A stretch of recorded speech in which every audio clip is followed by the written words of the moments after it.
we'll both obviously agree on this and highlighting that it's in early education and awareness, certainly when we were at school, about mental health and well-being. You need that, man. You need that. You need, every school should have a counsellor, like multiple counsellors. Everyone should go through therapy, man. Even if you think you don't need therapy, you'll get something out of it. You will. And like, unfortunately at the moment, it's not funded enough. You can't get it. Yeah. If you ain't got the money, if you can go private, that's amazing. Like, I was lucky enough to go private, which I'm so grateful for. And there's so many people who can't. They're on a wait list of like 4 years for some mad shit. And it's like, just left out to dry, like hung out to dry, do you know what I mean? That's the next thing that's got to come, man. Is funding.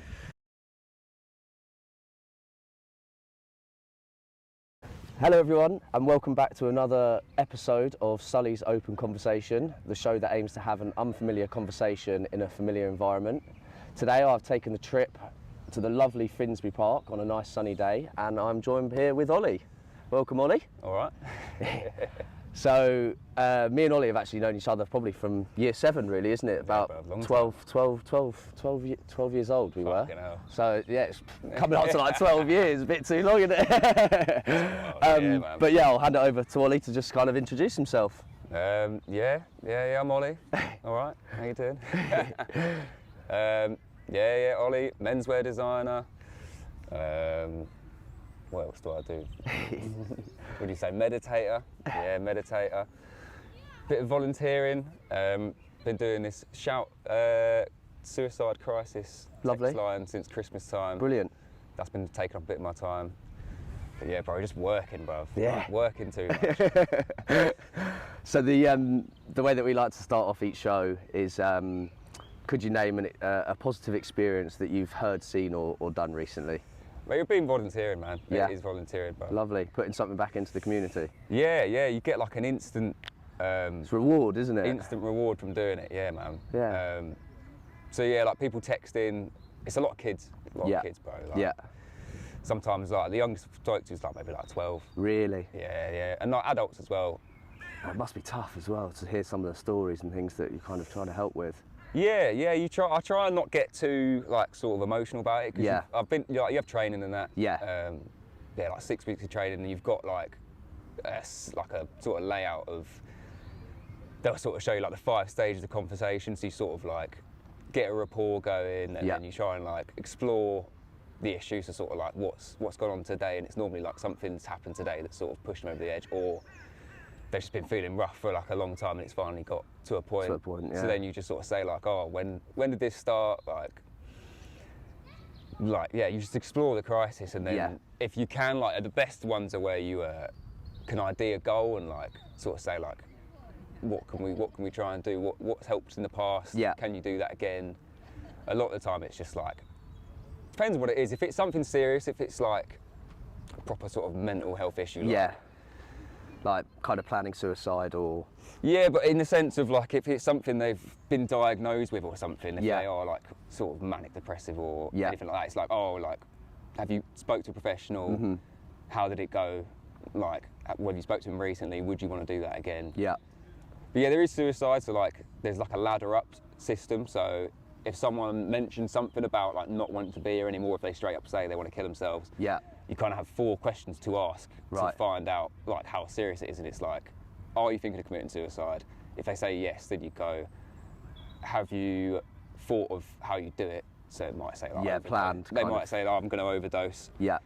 And then you say, oh, have you got access to the drugs? And if they say yes, like they're right next to me, then you'll say, oh, have you thought of a time that you're going to do it? And if they say, yeah, I'm going to do it tomorrow, I'm going to do it after this conversation, then that's when you've got a supervisor, which is good, so then you'll flag, and then the supervisor's got actual training in like mental health and stuff. Right. So they'll step in with you, and you'll still be managing it, but they'll be telling you like, oh, can we ask this, can we ask that? And then I had one recently that was proper, they were like, they'd already taken the drugs, wouldn't tell me where they were, so they had to phone the police and try and locate them and stuff. Which is tough, like when it's like that, that was a mad one. That was my first one not too long ago.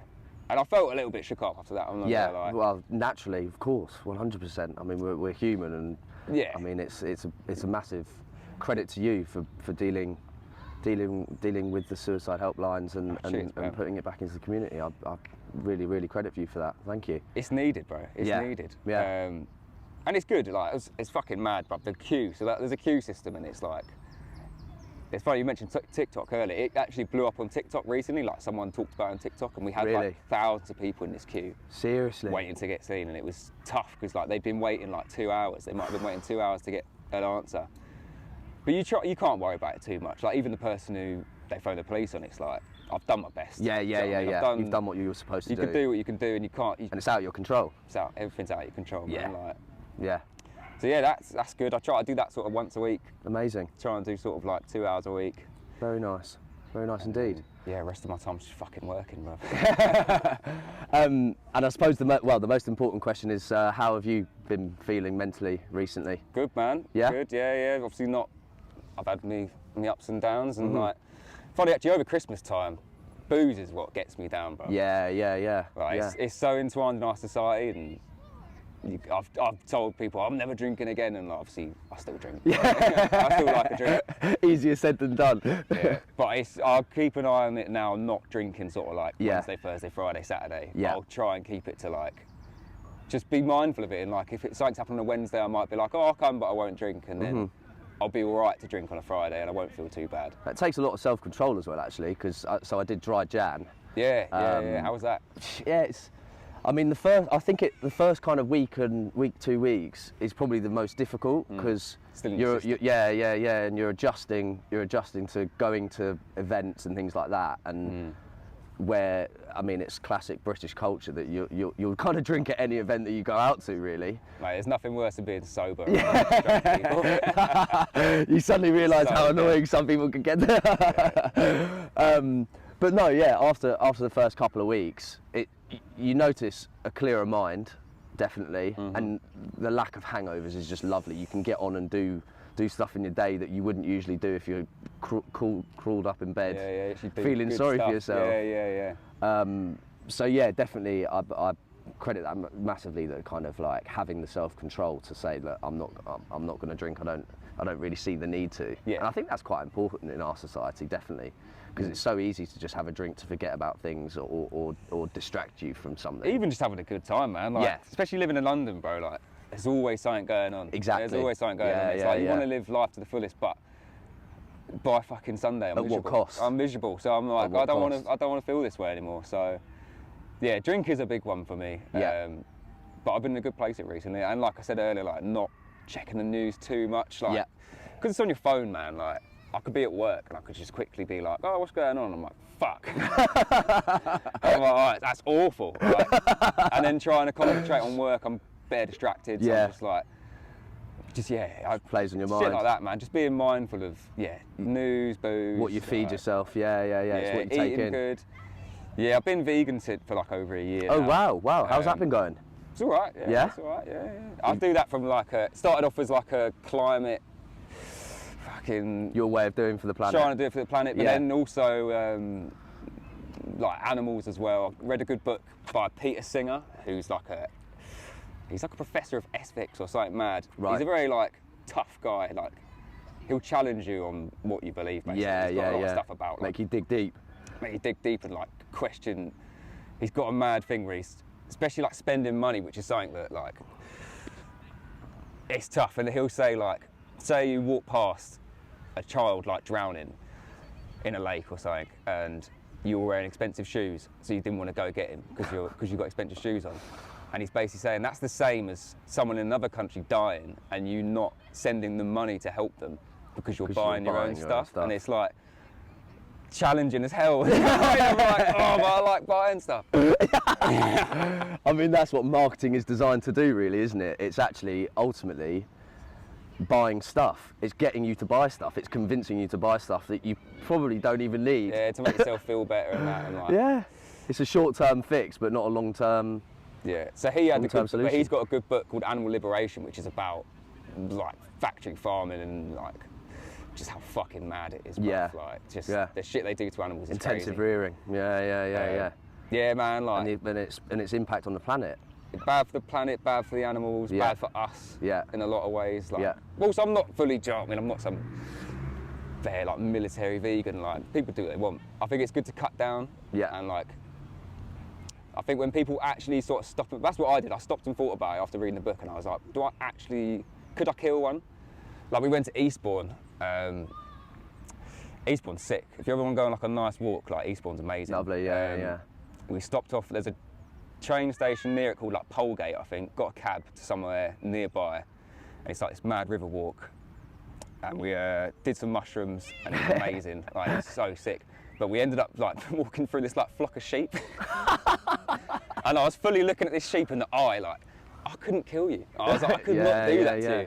So I feel like that kind of stuff, that still sticks with me a little bit of just like, if I couldn't do it, then I shouldn't eat it. Really. We totally kind of dissociate from the fact that like the meat that we're eating is so far removed from what it actually is. Like, there's no blood involved. Yeah. You ain't got to do anything. You just fucking fill your guts with it. Like. Yeah. So, yeah, I wouldn't say that the vegan thing's really had much of like a mental impact benefit. Maybe it has. I don't know. I wouldn't say it's like an obvious one. But it's, it's, you haven't noticed that it's so significant that you would kind of. But it's amazing. I've certainly looked into. The trouble is, I love my steaks. I love my chicken, and who doesn't? Exactly. I mean, it's so nice. and it's finding alternatives of foods, things like the superfoods and stuff like that. Like it just doesn't appetise me. It doesn't give me that. It taught me to cook as well. I bet. Like, lockdown was blessed for cooking, man. Like, I had so much time to just put 2 hours into like cooking a banger dinner. And once you've got it on lock, you can just, you know what you're experiment. doing. You're getting in the habit of doing it. So I've got in a good place of cooking, and it's like. It's therapeutic as well. Yeah, I love cooking, man. It's like you're setting it out. You're doing all the prep. You then start the cook. It's just.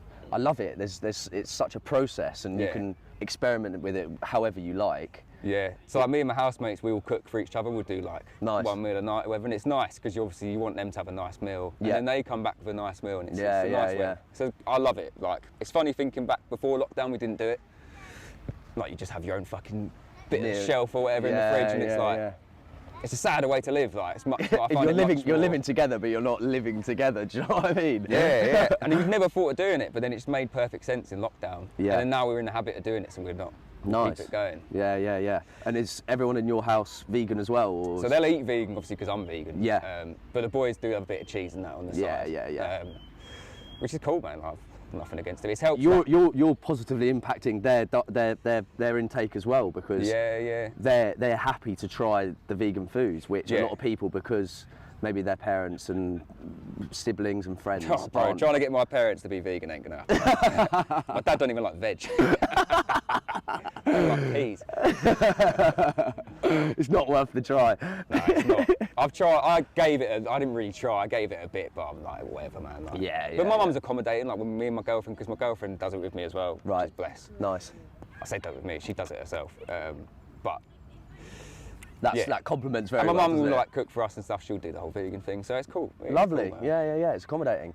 Yeah. So if you wouldn't mind just kind of like talking about your experience with kind of like the mental and emotional journey that you've been through. So I was a bit of a depressed kid. Like, I feel like it's part of just growing up, being a boy. Like, all boys school.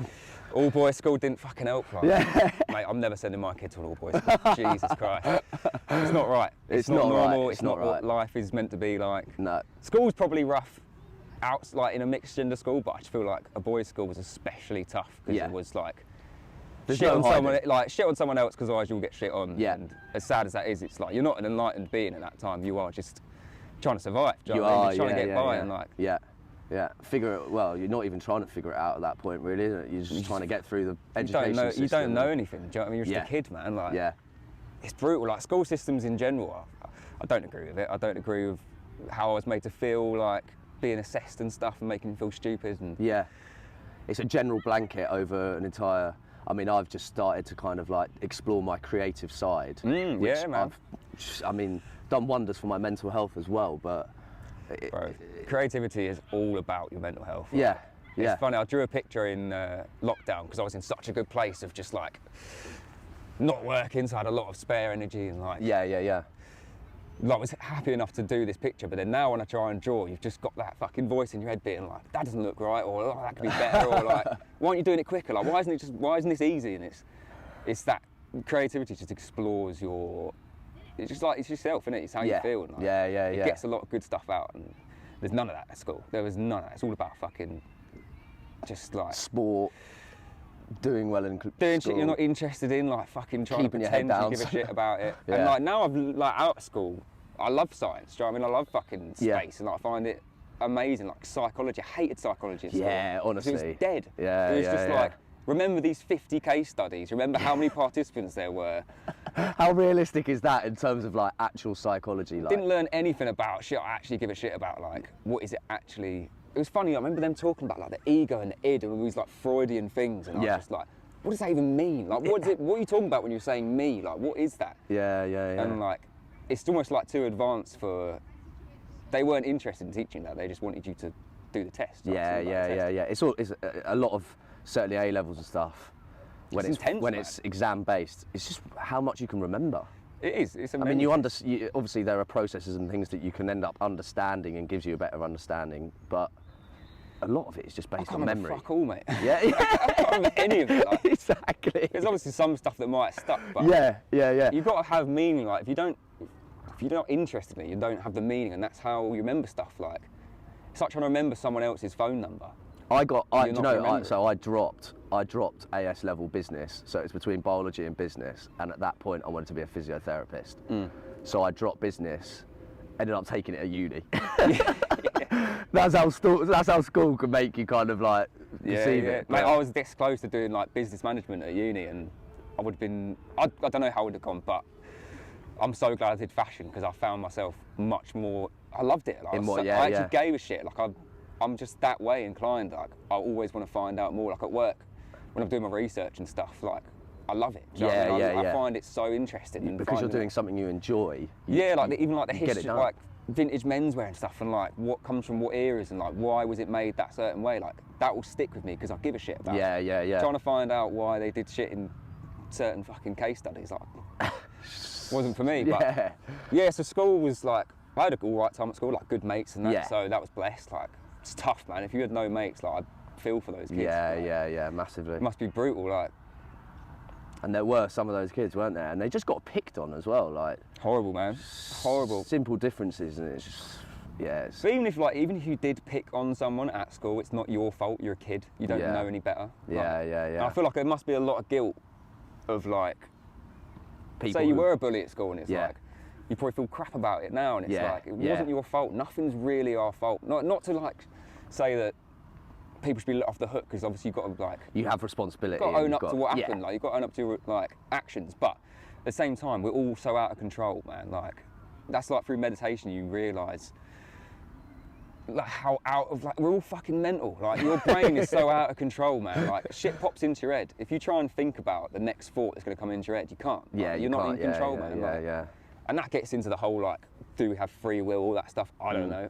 The more I meditate, the more I think we don't, because you do just sort of sit there and just shit pops into your head, and you're like, when you're meditating, it pops into your head and you let it sort of fade out. But when you're just in your day-to-day, like shit will pop into your head and you start getting annoyed about it. And you're like, why did I say that? Or why the fuck did they say that? Or like, I fucking hate that prick. And it's like, you're just lost, man. So, where do you even start? School, goes back to school. Was a bit of a miserable kid, like, was definitely depressed for a long time, like, getting from school and just lay in your bed, just fucking scrolling Instagram for literally like 2 hours, go down for dinner, not say anything to your parents, go back upstairs, carry on scrolling, looking at shit. Eat, sleep, repeat. Eat, sleep, repeat, man, not doing anything good for myself, not having any, didn't really have like a role model growing up that had sort of a good, like maybe not necessarily like a good mental health, but had new ways of maintaining your mental health. It wasn't a thing, like we said earlier. Our parents' generation, it wasn't a thing. Like it's only really recently that it's still not enough. Like there's obviously a lot more ways to go, but at least it's on the radar now, and people actually are like understanding that life's tough, and we should all have a little bit more compassion for each other, and that even if someone says something rude to you, it's like, well, why did they say rude to you? Because they might be having a shit day. And it's like, try and just be compassionate to everyone, and like be appreciative of what is going on behind the scenes, because everyone's got something going on. Everyone's got something, man. Like everyone's got something. Everyone's got deep, dark shit. Even if it doesn't even make sense, like it can mean so much to them. And So yeah, like through school, obviously, like you didn't know about that, and then left school, like didn't go to uni, just went to fashion college. Yeah. Which was cool. Like all my mates went to uni. To be fair, literally everyone. Yeah. Sam dropped out after like 3 months. Bless him. Yeah. But he's now doing bits, like he's fucking loving life, doing recruitment and stuff. Yeah. Just making bills. Found his own thing, similar to me. Like we were Exactly. literally so similar at school. Like just couldn't give a shit about any of it. Not being told stuff by people that they didn't really give a shit, so we didn't really give a shit. And it's like, so yeah, like everyone went to uni. Like that was, I wouldn't necessarily say that was tough because I was always pretty good. Like, I found a good space in my room, just like smoking a bit of weed, but like I love weed. Like, I still love weed. Obviously, like there's levels to it, and it's not right for everyone, and you can't smoke stuff that's too strong. You can't smoke it every day. Found that out the hard way. Do you know what I mean? But it's personal preference, isn't it? Really. Personal preference, and it's unique to the individual, just like mental health, as I see it. Exactly that, and you've got to like. It's the same with anything, man. You can't have too much of anything. Same with the drink. Same with anything. Same with Instagram, pornography, anything like that. Like if you have too much of something, you become addicted and you just get lost in it and you just start craving it. Same with the weed, man. Like I got that way. Yeah. I had that way. Like I was catting for a zoo all the time. Like getting from work, I was like, fuck, I need a zoo.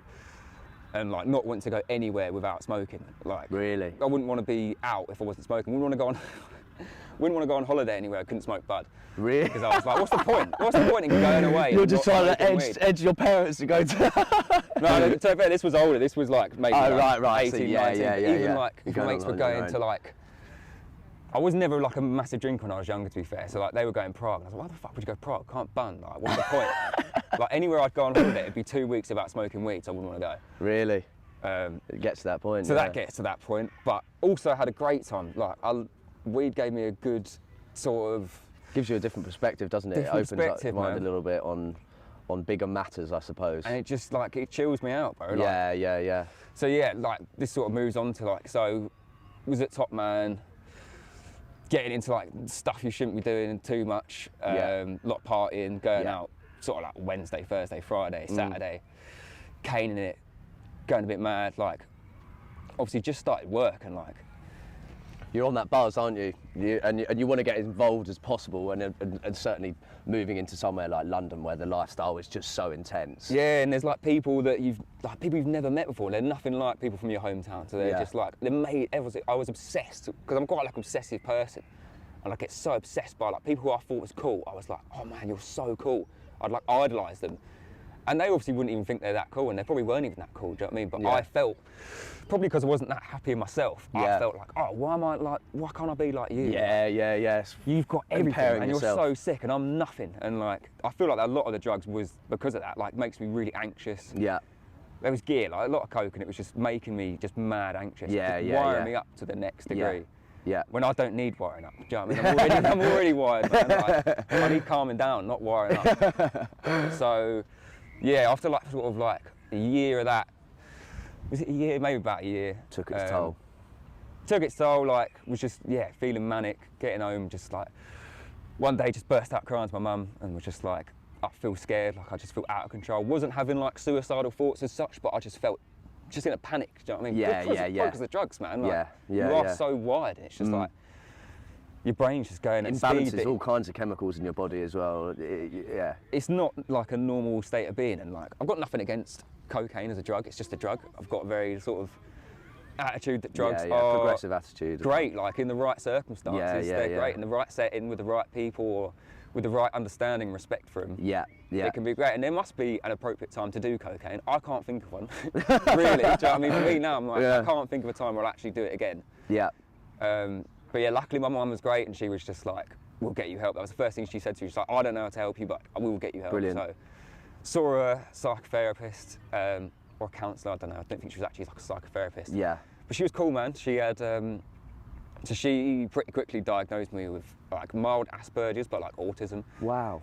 And not knowing that throughout school. Didn't have a clue, man. Like, it made sense once she said it. I was like, fucking hell, of course. That all makes so It's that much light sense. bulb moment, isn't it, when you suddenly realise? But even when I told people after I sort of had the diagnosis, they all like, what do you mean? Like, you're not like that at all. Like, you're not that stereotypical like can't talk to anyone. Yeah, because people have this like stereotype generalisation of a whole host of kind of mental illnesses and disorders and behaviour disorders and things like that. Yeah. And it's like, it's never the same. No, exactly. And it's a spectrum as well. That's exactly there's severities it, to it. It's a spectrum. Like, obviously, if you've got certain people with autism are like, can't really function. Like, it's like really, really tough. And like, luckily mine is just like mild. It's more of like it's more of just like how I am, kind of like a bit of a personality thing, but it comes out more if I'm like, if I've not eaten, if I've drunk too much, or if it's probably cocaine to be fair, like if I've not slept well, it'll come out. Do you know what I mean? If I'm bare tired, I'll just be like, snappy, not want to talk to anyone, just want to go, like shut down. Like mine was always shutting down more than anything, because with autism you kind of have people that, well, you can have both, but you'll either like shut down, shut away, want to get away from people, or you'll like have a meltdown and you'll start like getting angry and like start crying and stuff. So mine was always more like shutting down and just like, just got going in myself. Going into recluse, kind of just like hiding away.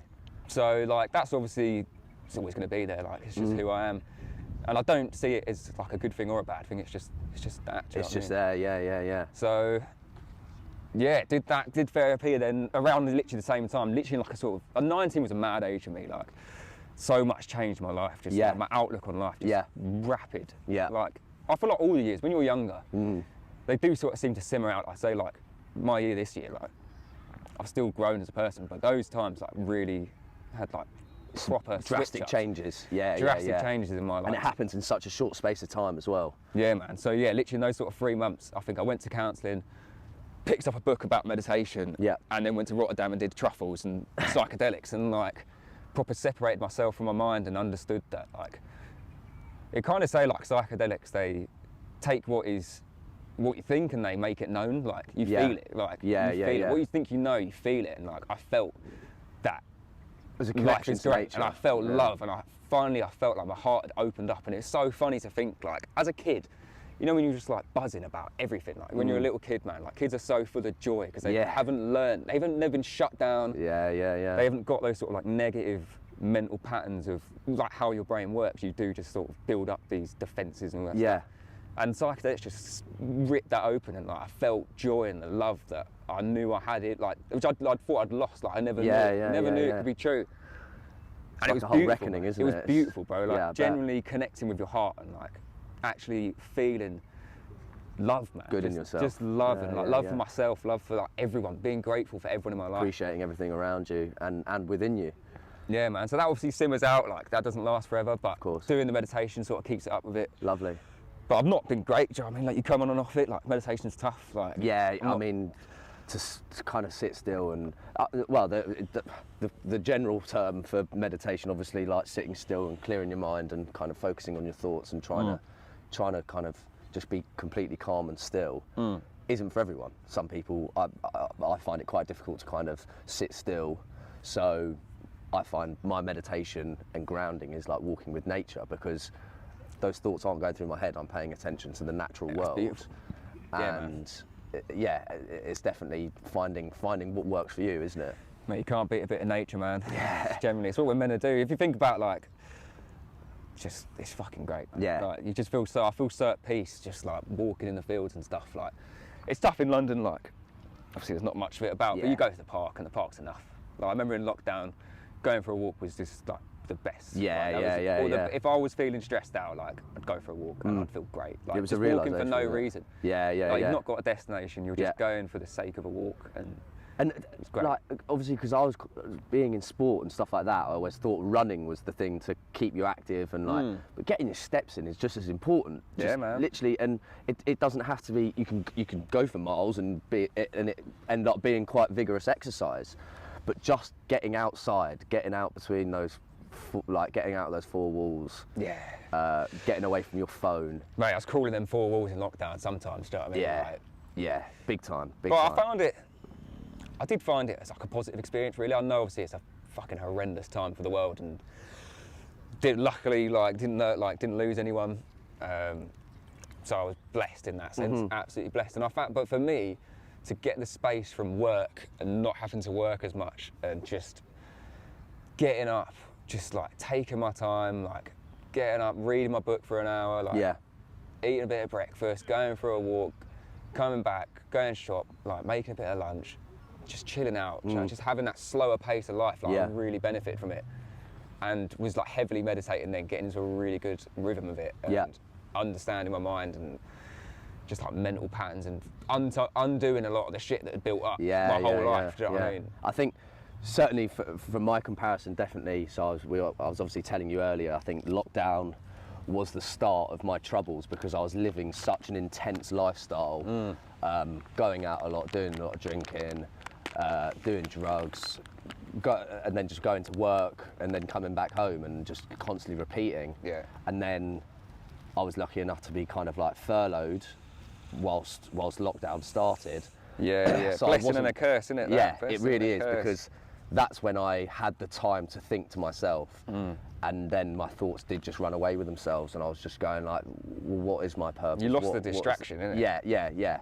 And distraction is a very dangerous thing, because you can do something, but you have to be mindful of how much you're doing it. Like you say, with things that you might just enjoy it, and then you start doing it too often, and then it becomes an addiction.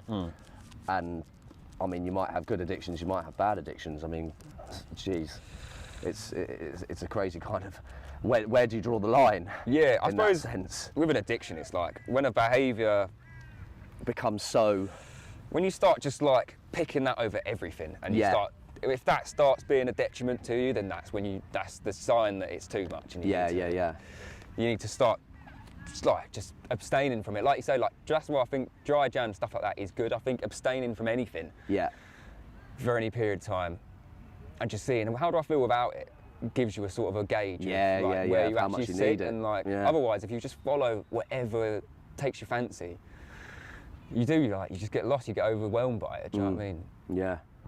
That's what they say in like meditation, Buddhism and shit like that. They say like pleasure is as much of a like detriment to your peace as pain. So like it's not just about trying to be happy all the time. You can slip into a comfort zone, can't you? Yeah, and you can't be happy all the time. It's not how it works. Everything in life comes and goes. Everything lives and dies. Like nothing is forever. Yeah. And that's just how life is. So if you live life wanting to be happy all the time and then getting pissed off when you're not happy all the time, it's like, just chill out, man. Like, it's not gonna happen. Like, it's not going to happen. You're putting the burden on yourself.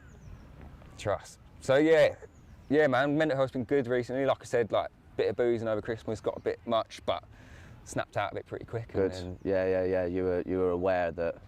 I mean, Christmas is obviously a crazy time for a lot of people, isn't it? You're seeing a lot of family going out for Christmas drinks with friends. Yeah, man. Seeing people. There's a lot of alcohol-based events. It's winter, man. I fucking hate it. I hate winter. It gets darker like 4 in the afternoon. Go to work in the dark, come home in the dark. Yeah. Want to go bed like there's nothing to do, mate. Like for me, I love being out. Like I feel like at some point in my life, I need to live in like Spain or some shit. Just live in the sun. In the sun, yeah. It's where I'm at my happiest, just out. Getting that vitamin D. Getting that vitamin D, just out, like walking, doing all that good stuff. And there's none of that in winter. But again, it's something that I can get better at. Like if I was better at meditating, less drinking and stuff in winter. I'd say that this winter's been the best out of all my winters in my life. Like, I feel like winter's got progressively less tough. And hopefully I'll get to a point where I can just enjoy it. Just enjoy it. Just take that time to just chill out and not go out as much. Like read a bit more and just like take it easy. Like it's nature, man. It's like anything. It comes in cycles. Yeah, it does massively. And you get sick of summer eventually. Like if it was always summer and it was always out, sunny, you would get bored of it. Like, it's the because same you become accustomed to it, don't you? You're just like, this is a natural. I want to change. Change, I think, is one of the most important things in life. I 100%. Mate, that's the only thing that's certain is change. It's the only thing. Yeah, man. There's a good like philosophical thing. I remember listening to it, and it was saying about like if you could have everything you ever wanted forever. So say you live forever and you could have whatever you wanted. Eventually, you would want something to surprise you, and that would be, say you'd like had all the girls in the world, all the food, you'd done everything, you'd been everywhere, and like eventually, after like say 1,000 years, you'd be like, I just want something to go wrong. Like, I want something to get fucked up, just to surprise you. Mental, innit? As like a human, that that's so mad to think like in our state now. You're like, oh, I wish everything was blessed all the time, but actually, if you follow it all the way through. You wouldn't want it. You wouldn't want it. You wouldn't want to live forever. Like that's just a fact of life, man. to live through all the different events and things as well. I mean, I think that could get heavily. I mean, history repeats itself very strangely, and I think if you were to live forever and continuously experienced it repeating itself, Jesus Christ, it's long, man. No, thank you. You'll end up living a very miserable life, I think. Yeah, man. Getting old sucks, man. Fucking hell. Unfortunately, it happens to everyone, and that's it does happen for everyone. It's the way of life, really. So, in terms of like therapy and stuff, so obviously you're saying you're feeling bad through school.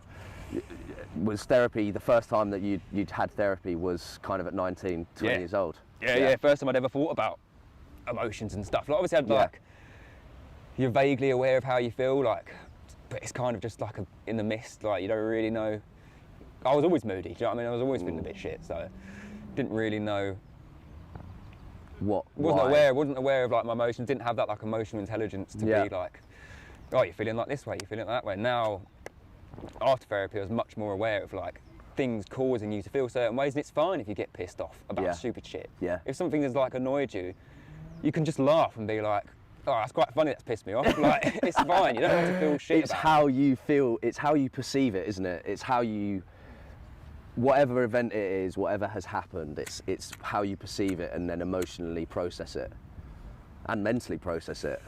Yeah, man, it takes time. You've got to give these things time. You can't just be the fucking stereotypical man. Like, the whole masculinity thing, bro, like, it's tough. Like, being the fucking rock, not fucking crying. Like, what's that about, man? What's that about? It's not a way to live. It's so weird, man. Like, it's not a way to live. I don't know where it came from, but I'm glad it's fucking on the way out. Yeah.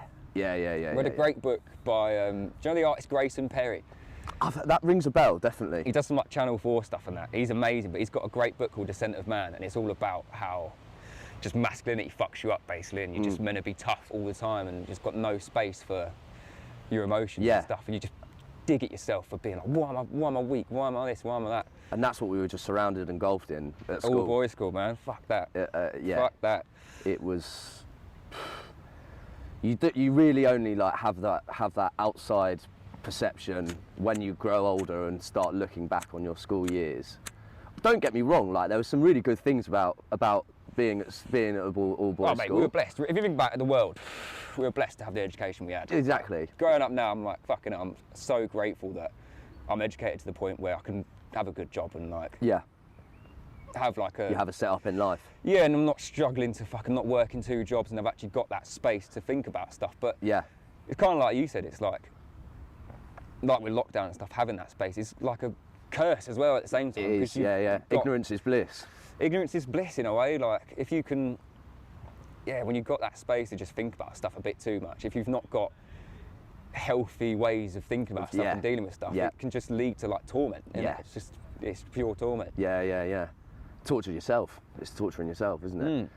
And I think that's where we will both obviously agree on this, and highlighting that it's in early education and awareness, certainly when we were at school, about mental health and well-being. You need that, man. You need that. You need, every school should have a counsellor, like multiple counsellors. Everyone should go through therapy, man. Even if you think you don't need therapy, you'll get something out of it. You will. And like, unfortunately at the moment, it's not funded enough. You can't get it.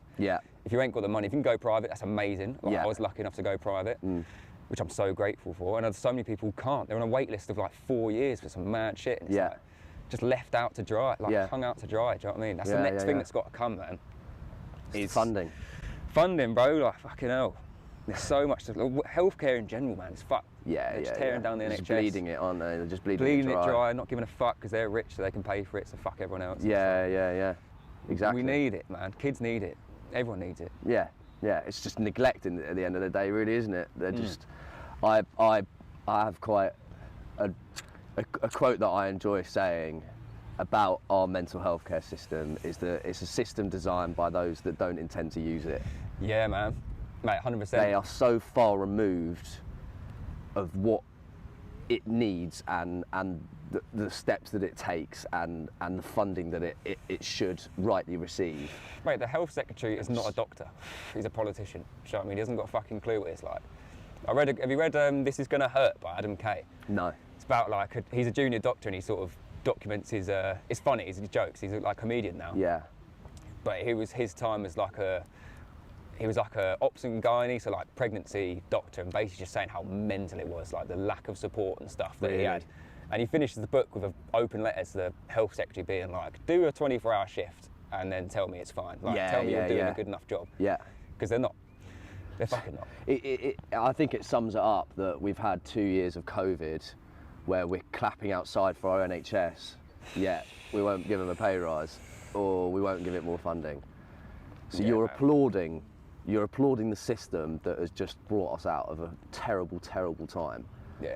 But you're just like, actually, nah, the system doesn't need any upgrades. The system is fine as it is. But there's stuff we can do. That's the good thing, is that it's the awareness and education. You can ask prevent your mates how they are. You can do stuff like that. That's so important. Yeah.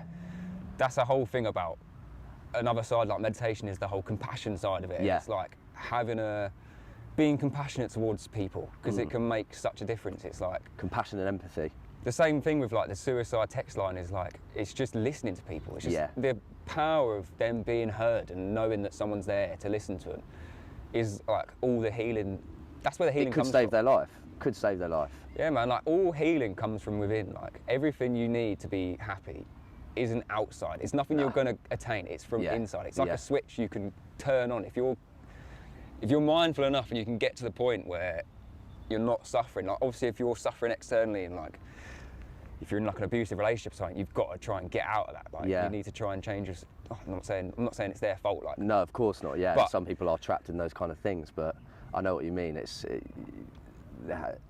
Everyone should be provided with the opportunity of a way out. Yeah, and like just showing compassion to people, like improving and appreciating that the person next to you on the bus could be going through some madness, like some absolute madness. So maybe like. Not you have to ask them how they am, but just smile at them. Smile at strangers. Yeah. It can make a massive impact on someone's day, can't it? I remember in lockdown especially, like when I would go for my walk and it's like just smiling at people and saying like good morning and like it lit people's face up and then I'd receive back a little buzz and my heart would swell up because I was like... That's what we're meant to be doing, really. We're social creatures, man. Yeah. We're social creatures, but you get back into the work thing, you go on the fucking zombie walk to work, everyone's head down, fucking not talking headphones to anyone. And that's when it gets like pretty robotic. Bleak. Yeah, it's like robotic, isn't it gets it? bleak. So we can do stuff ourselves. Obviously, shit needs to change from the healthcare system, but you can just try yourself and just help people out, man, because it will help you out. That's how I get out the volunteering. I get a buzz out of it. It's amazing. It helps helping other people makes you feel. They do say like with depression and stuff, they can sort of. One of the things they say is like, have you tried volunteering? Like I remember. Did like a soup kitchen once, and I found it quite stressful, to be fair. Like, I'm not gonna lie, it was pretty stressful, but it was great. I left there feeling pretty buzzed. Like, I've done a good thing, and I'd like to do it again. It's just finding the time and stuff. And Of course, got my own stuff to do. Like, of course, yeah. But you're putting that time in. You're finding time for it, which is absolutely amazing, Ollie. And creds to you. Cheers, man. Really, really nice. Cheers, it's almost about time to finish. All right. So the final thing is, if there is one mindful technique that you use that you think the viewers and listeners could try. It's meditation, bro. Straight up meditation. I know it's hard. I know it sucks. Like, it's not easy, but it's worthwhile. How did you transition into it? Did you kind of work from like a smaller amount of time and then build up, or did you just go straight in? I read a great book, Waking Up by Sam Harris. Is the book that enlightened me, really. Like it's called Waking Up, Spirituality Without Religion. So it's not tied up with all the sort of belief systems. It's literally the science. He's like I don't know if he's a neuroscientist or like he's like a philosopher and neuroscientist. So he just does it from an aspect of it's good for your brain. It's good for you. Like he breaks it down in black and white, like how to do it. And it's just worthwhile, man. Like I remember you start off, you're trying to focus on your breath for like 10 seconds and it's just like, I'm doing this wrong, like this is shit. Like, then you just like think about all this mad stuff, and then if you just stick at it every day, just do 5 minutes a day, 2 minutes a day, 1 minute a day, just try and do it, build it up, and then you build this sort of like it's a habit, isn't it? It's a habit, man, and you'll come back to the same place. And he says it's like a little island of time that you're giving yourself each day to just not plan out your day. You're not worrying about anything, you're just centering yourself and just understanding your own mind, just being with your own mind and not being afraid of it. Self-awareness. And yeah, man, just being able to sit there, and I can't recommend it enough, bro. Like, I know it's tough. Well, yeah, that's a recommendation to all our do it. Do it, people. Read it. Yeah, Ollie, thank you so much. It's been an absolute pleasure. And yeah, we've had a lovely day for it, so it's brilliant. Sweet, man. And we'll see you next time on Sully's Open Conversation. Thank you and goodbye.